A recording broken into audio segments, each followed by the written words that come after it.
O frail city where strangers arrive!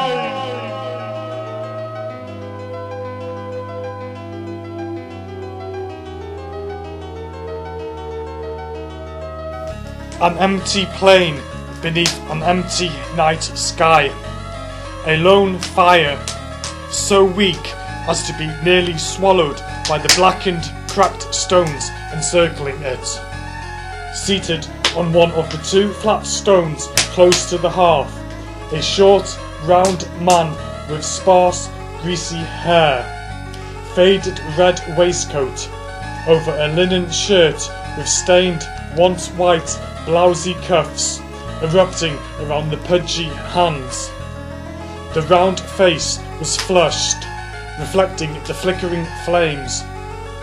From the small knuckled chin dangled long black hairs, not enough to braid, alas, a new affectation he had taken to twirling and stroking when deep in thought, or even shallowly so.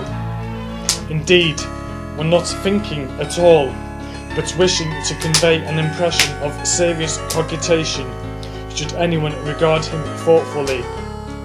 He stroked and twirled now as he frowned down into the fire before him. What had that grey-haired bard sung there on the modest stage in Carul's bar earlier in the night, when he had watched on, content with his place in the glorious city he had saved more than once? O frail city where strangers arrive! I need to tell you something, Karoop. The round man glanced up to find a shrouded figure seated on the other flat stone, reaching thin pale hands out to the flames. Krupp cleared his throat, then said, "It has been a long time since Karoop last found himself perched as you see him now. Accordingly, Karoop had long since concluded that you wished to tell him something of such vast import that none but Karoop is worthy to hear." A faint glitter from the darkness within the hood. I am not in this war. Krupp stroked the rat tails of his beard, delighting himself by saying nothing. This surprises you? The elder god asked. Karoop ever expects the unexpected, old friend. Why could you ever expect otherwise? Karoop is shocked. Yet a thought arrives, launched brainward by a tug on this handsome beard. Karul states he is not in the war, yet Karoop suspects he is nevertheless its prize. Only you understand this, my friend.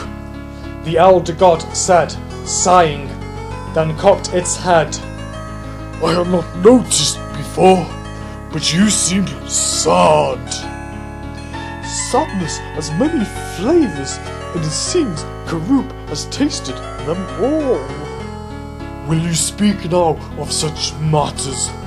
I am, I believe, a good listener. Karoop sees that you are sorely beset. Perhaps now is not the time. That is no matter. It is to Karoop. Karul glanced to one side and saw a figure approaching, grey-haired, gaunt. Krupp sang, "O frail city where strangers arrive, and the rest?" The newcomer answered in a deep voice, "Pushing into cracks there to abide." And the elder god sighed. "Join us, friend," said Krupp. "Sit here by this fire. This scene paints the history of our kind. As you well know, a night, a half, and a tale to spin. Dear Karul, dearest friend of Karoop, hast thou ever seen Karuk dance? The stranger sat, a wan face, an expression of sorrow and pain. No, said Karuk. I think not. Not by limb, not by word. Karuk's smile was muted, and something glistened in his eyes. Then, my friends, settle yourselves for this night, and witness.